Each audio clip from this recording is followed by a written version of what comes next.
வணக்கம். இன்னைக்கான explained topic என்ன அப்படின்னு பார்த்தீங்கன்னா, இது ஆக்சுவலாக அட்ரஸ் பண்ண வேண்டிய இஷ்யூ. இந்தியாவில் யங் ஏஜ் பாப்புலேஷன், அதாவது நான் சொல்றது பிலோ 40 இயர்ஸ், பிலோ 40 இருக்கிறவங்களுக்கு ஹார்ட் அட்டாக் அதிகமாக வருது அப்படின்றது தான் ரீசன்ட் ஷாக். நீங்கள் 10-20 வருஷத்துக்கு முன்னாடிலாம் பார்த்தீங்கன்னா 50 வயசு 60 வயசு ஆனவங்களுக்கு தான் ஹார்ட் அட்டாக் வரும். வயசானவங்கப்பா அதனால ஹார்ட் அட்டாக் வந்துருச்சுப்பா அப்படின்னு பேசிக்குவாங்க. இப்போ என்னன்னு பார்த்தா 40 வயசுக்குள்ள இருக்கிறவங்களுக்கு ஹார்ட் அட்டாக் வருது. வெறும் 34 வயசான மிதுன் குமார் அப்படிங்கிற ஒரு சாஃப்ட்வேர் ப்ரொஃபஷனல், கேரளாவில் இருக்கக்கூடிய திருவனந்தபுரத்தை சேர்ந்தவர், டெய்லி ஜிம் போறவர், ஹெல்த்தியான ஹேபிட்ஸ் இருக்கிறவர், ஸ்மோக்கிங் ட்ரிங்கிங் எந்த கெட்ட பழக்கமும் இல்லை, 34 வயசுல ஹார்ட் அட்டாக். ஒரு 3 மாசத்துக்கு முன்னாடி அவர் ஹெல்த் செக்அப் வேற போயிருக்கிறாரு. அதுல எல்லாம் நார்மல்னு வேற வந்திருக்கு. சார் இப்படிலாம் தான் என்ன சார் பண்றது? அப்போ ஹார்ட் அட்டாக் நினைச்சு பயந்துகிட்டே இருக்கணுமா? இதுக்கு என்னதான் வழி அப்படின்னு உங்களுக்கு தோணும். தொடர்ந்து நம்ம என்ன பண்றது, அது எப்படி வருது அப்படின்றத டிஸ்கஸ் பண்ணுவோம். அவருக்கு ஏன் அப்படி ஆச்சுன்றதையும் நம்ம பேசுவோம். சரி, ஓகே. First data. ஸோ 40 வயசுக்குள்ள இருக்கிறவங்களுக்கு 2-6 மடங்கு ஹார்ட் அட்டாக் வரக்கூடிய அளவு அதிகரிச்சிருக்கு கடந்த 10 வருஷத்துல. இன்னொரு முக்கியமான டேட்டா, 30% ஹார்ட் அட்டாக்ஸ் 40 வயசுக்குள்ள இருக்கிறவங்களுக்கு பதிவாயிருக்கு. 100 பேருக்கு ஹார்ட் அட்டாக் வருதுன்னு வைங்க, அதுல 30% பிலோ 40 தான். இதுக்கு முன்னாடிலாம் லெஸ் தேன் 5% இருந்துச்சு இந்த கவுண்டே. இன்னைக்கு 30% வந்திருக்கு. நாளைக்கு 40, 50, 16 போகக்கூடிய வாய்ப்புகள் அதிகமாக இருக்கிறது. ஏன் அப்படின்னா நம்மளோட லைஃப் ஸ்டைல் நிறைய சேஞ்ச் ஆகிட்டே வருது. இதுக்கான ரிஸ்க் ஃபேக்டர்ஸை பார்ப்போம். ஏன் இந்த மாதிரி அதிகரிச்சுக்கிட்டு வருது அப்படின்னா, முதல் காரணம் அன்ஹெல்த்தியான டயட். ப்ராசஸ்டு ஃபுட்டு நம்ம அதிகமாக கன்சியூம் பண்ண ஆரம்பிக்கிறோம். ஃபார் எக்ஸாம்பிள், இந்த ஆயிலில் ஃப்ரைடு ஃப்ரூட்ஸ். சார் அதெல்லாம் என்ன ஆகும் அப்படின்னா, இப்போ நீங்கள் வெளியே போயிட்டு இருக்கீங்க, ஆஃபீஸ் விட்டு வெளில போகிறீங்க, நல்லா சூடாக சிக்கன் பக்கோடாவை வறுக்கிறாங்க, நல்லா வாசனை வருது, ஆஹா போய் வாங்கி சாப்பிடணும்னு தோணும். வாங்குவீங்க, சாப்பிடுவீங்க, ரைட், ஓகே. அதில் என்ன ஆகும்னா, அவன் யூஸ் பண்ண ஆயிலே ரீஹீட் பண்ணி திரும்ப திரும்ப வறுத்துக்கிட்டே இருக்கிறான். சார் டெய்லி எங்கள் ஊர் கடையில் ஆயில் மாற்றுவாங்க சார் அப்படிம்பீங்க. மாற்றட்டும். ஆனால் ஒரு நாளைக்கு 4 மணி நேரமாக அந்த எண்ணெய் வெந்துக்கிட்டே இருக்கும். அதில் ஒரு 10-20 வாட்டி சிக்கன் போட்டு பொரிச்சு எடுப்பாங்க. என்ன ஆகும் இப்படி பண்ணா அப்படின்னா, அதில் ஃப்ரீ ரேடிக்கல்ஸ் நிறைய உருவாகும். அந்த உணவில் ஃப்ரீ ரேடிக்கல்ஸ் நிறைய உருவாகும். இந்த ஃப்ரீ ரேடிக்கல்ஸ் என்ன பண்ணும் அப்படின்னா, நீங்கள் சாப்பிட்றீங்க, போகிறீங்க, சிக்கன் பார்க்குறீங்க, ஆஹா அப்படின்னு வாங்குறீங்க, சாப்பிட்றீங்க, ஓகே. அந்த சிக்கன், இந்த ஆயிலிருந்து உருவாகக்கூடிய ஃப்ரீ ரேடிக்கல் சிக்கனில் ஒட்டிக்கும்.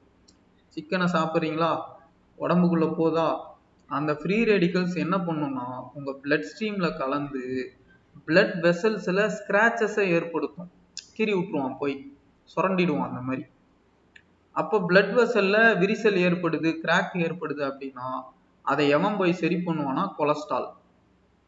கொலஸ்ட்ரால் போய் என்ன பண்ணும், பேஸ்ட் மாதிரி அதில் ஒட்டிக்கும், அந்த கிராக்கை சரி பண்ணும். அப்போதான் பிளட் அந்த கிராக் வழியாக பிளட் வெசல்லேருந்து லீக் ஆகாது வெளியே. இதுக்காக பாடி வச்சிருக்க மெக்கானிசம் தான் இது. கொலஸ்ட்ராலை போய் பேஸ்ட் பண்ணிடும். நீங்கள் தினமும் தின்னுக்கிட்டே இருக்கிறீங்க, நிறைய ஃப்ரீ ரேடிக்கல்ஸ் உங்கள் உடம்புக்குள்ளே போகும், நிறைய பிளட் வெசல்ஸை அது போய் ஸ்க்ராச் பண்ணி விட்டுரும். அங்கங்கே உங்கள் பிளட் வெசலுக்குள்ளே கொலஸ்ட்ரால் ஒட்டிக்கிட்டு கிடக்கும் இப்படி. அப்போ கொலஸ்ட்ரால் அங்கங்கே ஒட்டிக்கிட்டு கிடந்தா அது என்ன ஆகும், பிளட் ஃப்ளோவை ரெசிஸ்ட் பண்ணும், ஒழுங்காக பிளட் ஃப்ளோ ஆகாது. சில டைம் என்ன ஆகும், இந்த இந்த இந்த கிராக் எல்லாம் ஒட்டிகிட்டு இருக்க கொலஸ்ட்ராலு பேத்துக்கிட்டு வெளில வந்துடும் பிளட் ஸ்ட்ரீம்குள்ளே. அப்படி பேத்துக்கிட்டு துகளாக வரக்கூடிய அந்த கொலஸ்ட்ரால் உங்கள் பிளட் வெசல் எங்கெங்கெல்லாம் போதோ அங்கெல்லாம் ட்ராவல் ஆகும், பிரெயினுக்கு போகும். அதனால தான் ஸ்ட்ரோக் வந்துடுதுன்னுவாங்க.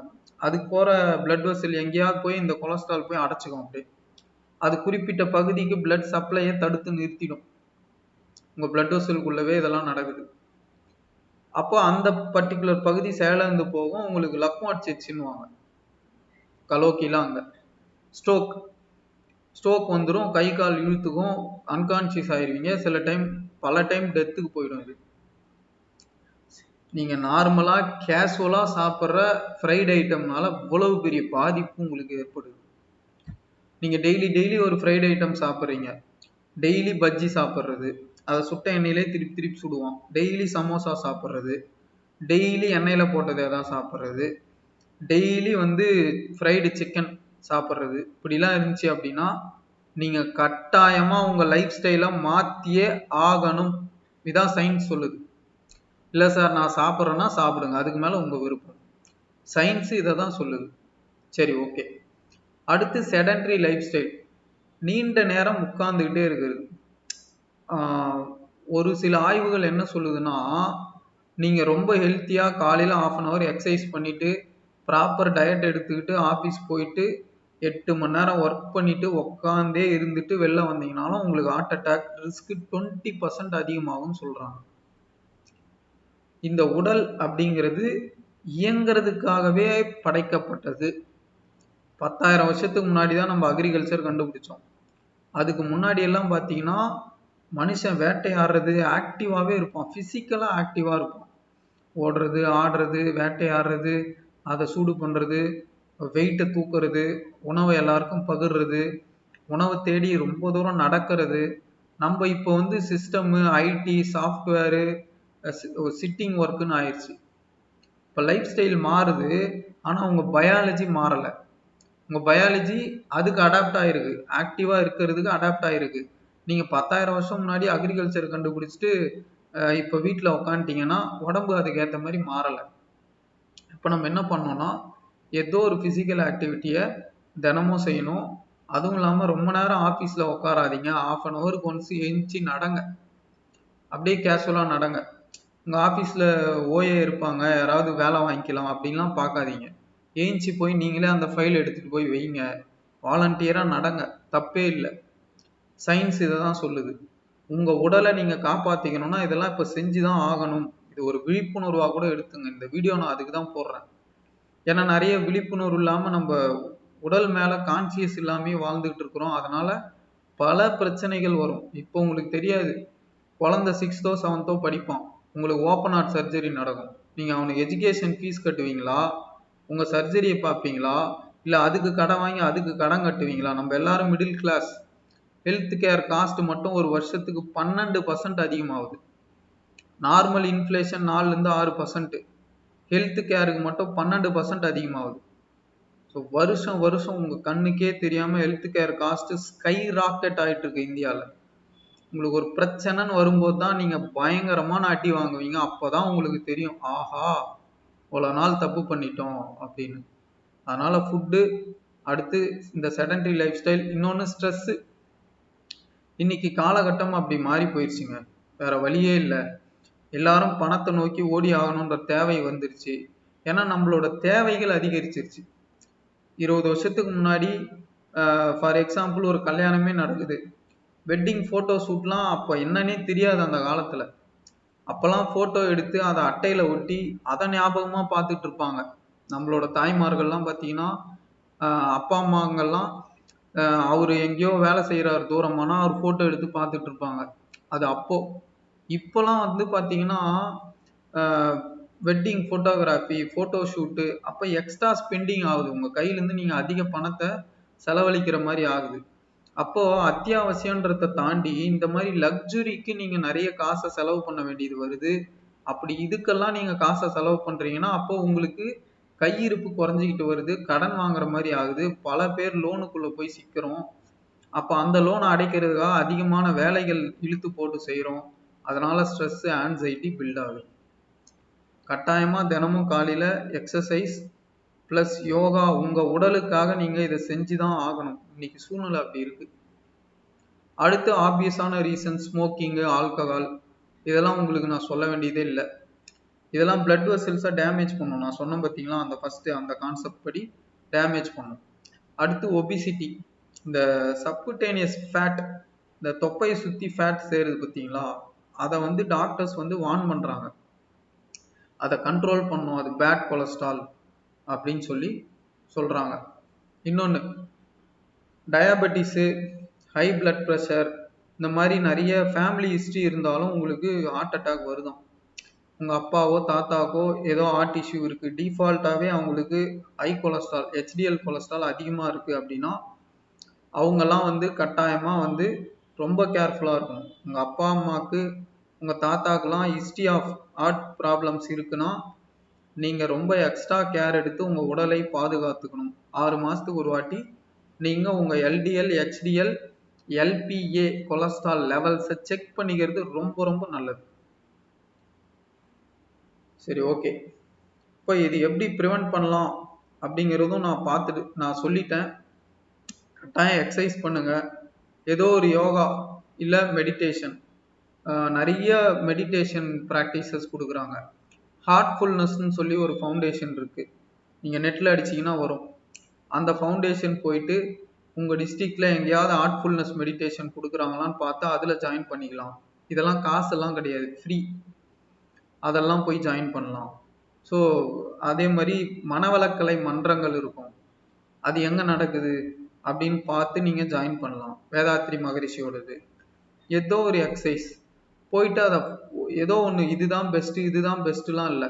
அதே மாதிரி நீங்கள் காசு கொடுத்து தான் அதெல்லாம் செய்யணும்னு இல்லை, இதெல்லாம் ஃப்ரீ.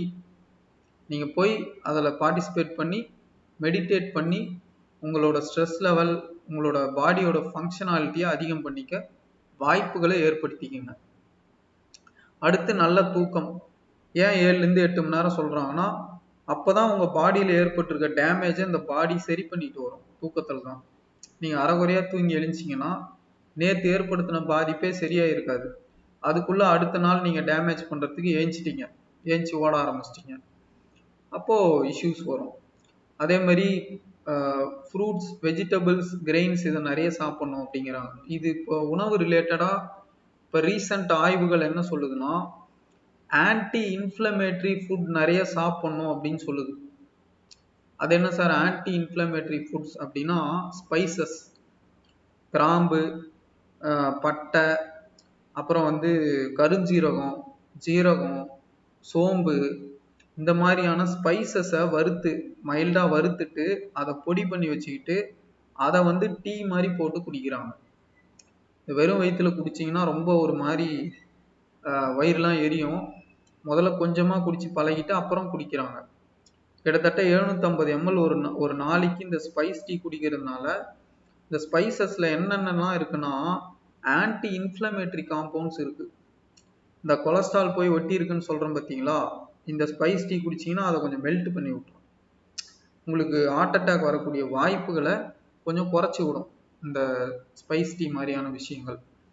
அதே மாதிரி நீங்கள் ரைஸ் எடுக்கக்கூடிய அளவை குறைக்க சொல்கிறாங்க. 100 கிராம் எடுங்க சார், 150 கிராம் எடுங்க சார், அதுக்கு மேலே ரைஸ் எடுக்காதீங்க, ப்ரோட்டீனை அதிகமாக சாப்பிடுங்க. சார் எனக்கு காசு இல்லை சார், டெய்லி சிக்கன் சாப்பிட முடியாது, அதுலேயும் வேற ஆன்டிபயோட்டிக்ஸ் போடுறாங்கன்றீங்க, அப்போ நீங்கள் வேர்க்கடலை சாப்பிட்லாம். அதுக்கப்புறம் சோயா மீல் மக்கர் இருக்குது பார்த்தீங்களா, நீங்கள் ஏதோ ஒரு பொரியல் செய்கிறீங்க, மீல் மக்கரை போட்டு அந்த பொரியலில் ஃபைபர் கண்டென்ட் இருக்கும், ப்ளஸ் இதையும் போட்டிங்கன்னா ப்ரோட்டீன் ஆட் ஆகிடும்.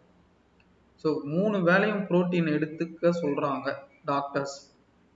ஏன்னா ஒரு 40-50 வயசை தாண்டிட்டிங்கன்னா மசில் லாஸ் ஆக ஆரம்பிக்கும். உங்ககிட்ட பில்டப் மசில் இருந்தாதான் அந்த மசில் லாஸை நீங்கள் தாக்கு பிடிச்சி சர்வை ஆக முடியும். அப்படி இல்லைன்னா அப்படியே நோஞ்சா நாட்டம் ஆகிடும் வயசானா. அப்போ நீங்கள் ப்ரோட்டீன் நிறைய எடுத்துக்க ஆரம்பிக்கணும், அது உங்களுக்கு உடல் நலத்துக்கு நல்லது. ப்ளஸ் அந்த ஒயிட் ரைஸ், சார் சுகரை எடுத்துக்காதீங்க, ஒயிட் சுகர் சாப்பிடாதீங்கன்னு நிறைய பேர் சொல்கிறாங்க. ஒயிட் ரைஸும் சுகர் தான்பா, நீங்கள் போய் பாருங்க, அது என்னது கார்போஹைட்ரேட் தான், காம்ப்ளெக்ஸ் கார்போஹைட்ரேட். நாக்கில் தொட்ட உடனே இனிப்பு தெரியுது, சிம்பிள் கார்போஹைட்ரேட், அது தொட்ட உடனே இனிப்பு தெரியும். பட் ஒயிட் ரைஸ்ன்றது காம்ப்ளெக்ஸ் கார்போஹைட்ரேட், அதுவும் ஒரு கைண்ட் ஆஃப் சுகர். அது நீங்கள் நாக்கில் தொட்டால் இனிப்பு சென்ஸ் ஆகாது, ஆனால் அது சுகர். அப்போ நம்ம என்ன சாப்பிட்றோம், ஒயிட் ரைஸ்ன்ற பேரில் சுகரை தான் தின்னுட்டுக்கிறோம். அது உள்ளே போய் குளுக்கோஸாக மாறுது. குளுக்கோஸ்ன்றது தான் சுகர், காம்ப்ளெக்ஸாக இருக்கிறது உடையுது உள்ளே போய். அப்போ அந்த கார்போஹைட்ரேட்டோட அளவை குறைக்க சொல்கிறாங்க. சரி, எங்கள் தாத்தாலாம் சாப்பிட்டாங்க நிறைய ரைஸு, ஒன்றுமே ஆகலை அப்படின்னா அப்போ உடல் உழைப்பு நிறைய, இப்போ உடல் உழைப்பு குறைவு, அப்போ நம்ம எடுத்துக்கூடிய சுகரோட அளவை குறைக்கணும். ஒயிட் சுகரை கம்ப்ளீட்டாக நிறுத்துறது நல்லது. டெலிகிராமோட சிஓ பவல் துரோவோட இன்டர்வியூ போய் பாருங்க. அவர் அந்த ஒயிட் சுகரை சாப்பிட்டு 6 வருஷம் ஆகுதும். தன்னோட உடலை அவ்வளோ கேர்ஃபுல்லாக பார்த்துக்கிறாங்க. டெய்லி எக்ஸசைஸ் பண்ணி ஒயிட் சுகரை கம்ப்ளீட்டாக கண்ட்ரோல் பண்ணி ஒயிட் ரைஸை குறைச்சி ப்ரோட்டீன் ஃபைபரை அதிகமாக எடுத்துக்க ஸ்டார்ட் பண்ண சொல்கிறாங்க டாக்டர்ஸ். பழங்களில் நிறைய சுகர் இருக்கிற பழங்களை தவிர்த்து அதெல்லாம் அப்பப்போ சாப்பிட்டு சுகர் இல்லாத பழங்கள், இந்த கொய்யா, நாவல் பழம், ஆரஞ்சு, சிட்ரஸ் ஃப்ரூட்ஸு, இந்த பழங்களை அதிகமாக டாக்டர்ஸ் பரிந்துரை பண்ணி சாப்பிட சொல்கிறாங்க. ஸோ அதனால் இந்த ஹேபிட்ஸ் எல்லாம் ஃபாலோ பண்ணால் நம்மளோட ஹார்ட் அட்டாக் ரிஸ்க்கை நம்ம கணிசமான அளவு குறைக்க முடியும். உடலையும் நம்ம ஆரோக்கியமாக வச்சுக்க முடியும். தெரியாதவங்க உங்கள் ஃப்ரெண்ட்ஸுக்கு இந்த இன்ஃபர்மேஷனை ஷேர் பண்ணுங்கள். அவங்களுக்கும் இது பயனுள்ளதாக இருக்கும். நீங்களும் இந்த மாதிரி எக்ஸ்பிளைன்டு வீடியோஸை தினமும் பார்த்துக்கிட்டு வாங்க. உங்களோட கமெண்ட்ஸை மறக்காமல் எனக்கு கமெண்ட் பாக்ஸில் கமெண்ட் பண்ணுங்கள். உங்களுக்கு பிடிச்சிருந்தால் மட்டும் லைக் பண்ணுங்கள். தேங்க்யூ.